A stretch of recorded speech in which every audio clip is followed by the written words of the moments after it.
Tidak ada apapun yang terjadi sampai saya memperkatakan firman. Ketika Yesus berkata, "Bertolaklah ke tempat yang dalam dan tebarkanlah jalamu untuk menangkap ikan," barulah tangkapan ikan yang menakjubkan menjadi milik mereka. Tidak ada apapun yang terjadi sampai Yesus mengucapkan firman itu. Banyak kali saya telah mengalami yang mustahil menjadi kenyataan oleh otoritas firman yang diucapkan. Salah satu pengalaman awal saya dengan memutarbalikkan yang mustahil oleh firman Tuhan yang diperkatakan ada kaitannya dengan pembayaran mobil yang terlambat. 5 hari setelah tenggat waktu pembayaran, seorang penagih dari perusahaan keuangan tempat saya kredit ada di depan pintu saya. Tiba-tiba ia menjelaskan pilihan saya. Saya bisa membayar langsung atau mobil saya akan ditarik. Saya protes, itu tidak boleh terjadi. Saya harus memiliki mobil untuk bepergian sebagai seorang pelayan Injil. Apa kau bisa memberi waktu 5 hari lagi? Uangnya pasti sudah datang. Tanpa rasa prihatin atau simpati, pria itu mengulangi pilihan awalnya.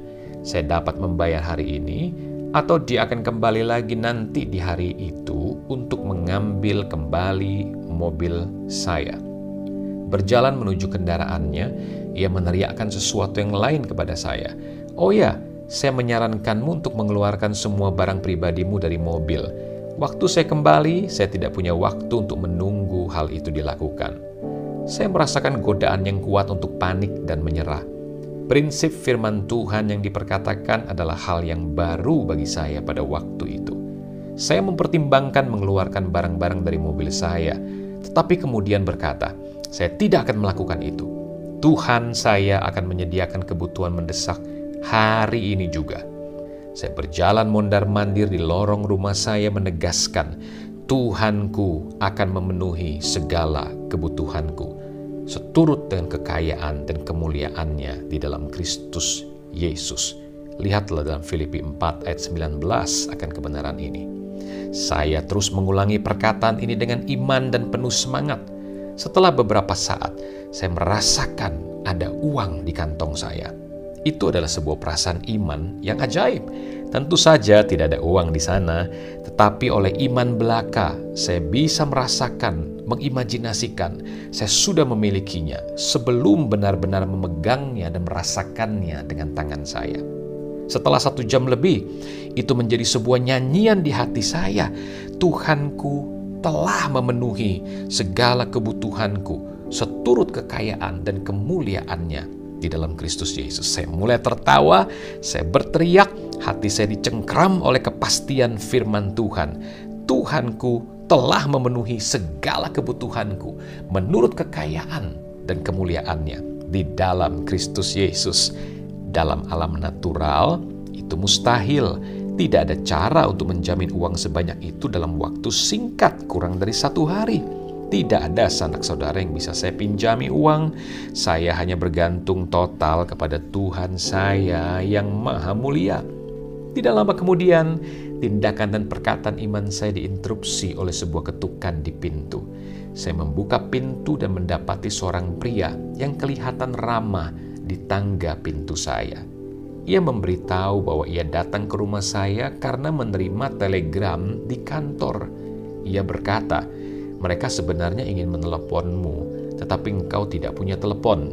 Saya kesini untuk memberitahu kamu kalau uangnya telah dikirim lewat telegram di kantor, tapi kau harus datang untuk menandatanganinya. Denyut nadi saya semakin cepat.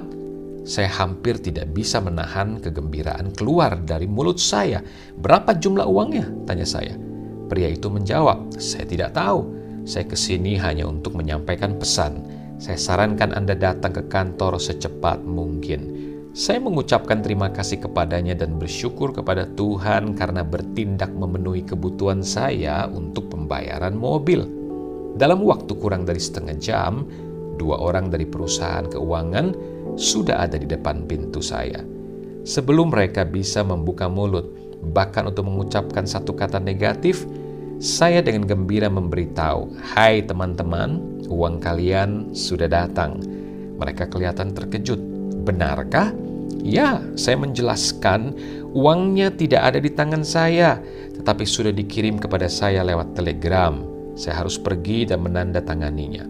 Masalahnya hanya satu, istri saya pergi sore ini, dan saya harus mengurus anak-anak saya yang masih kecil. Jika kalian mau tinggal di sini bersama 4 anak saya akan mengambil uangnya. Mereka kelihatan sedikit terkejut.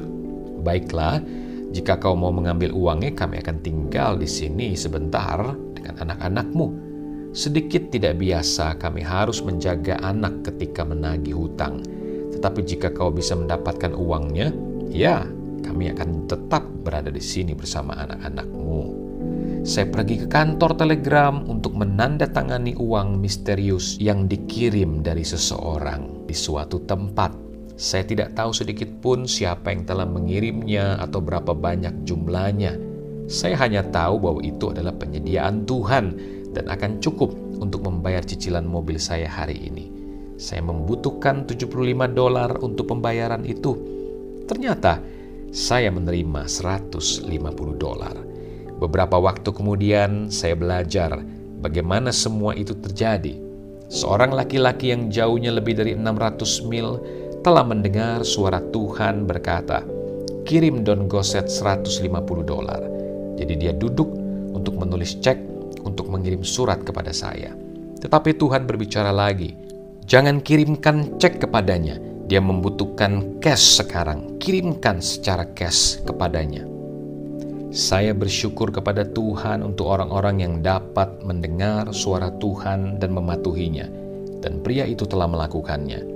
Dengan memperkatakan Filipi 4 ayat 19 tadi, penuh keyakinan dan iman, saya mengucapkan agar sebuah mujizat yang luar biasa terjadi hari itu juga.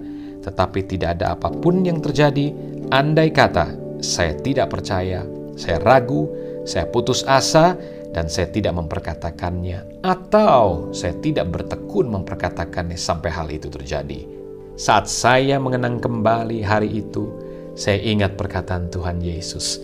"Tetapi aku berkata kepadamu, setiap kata sia-sia yang diucapkan orang harus dipertanggungjawabkannya pada hari penghakiman. Karena menurut ucapanmu, engkau akan dibenarkan, dan menurut ucapanmu pula, engkau akan dihukum." Matius 12 ayat 36-37. Oleh karena itu, jangan pernah berhenti memperkatakan kebenaran firman Tuhan. Jangan pernah ragu, jangan pernah putus asa. Terus bertekun, perkatakan firman Tuhan dengan penuh iman sampai realitamu berganti, berubah, selaras dengan firman yang engkau ucapkan. Ingat, tidak ada apapun yang akan terjadi jikalau firman tidak Anda ucapkan dengan tekun sampai sesuatu terjadi. Tuhan Yesus memberkati.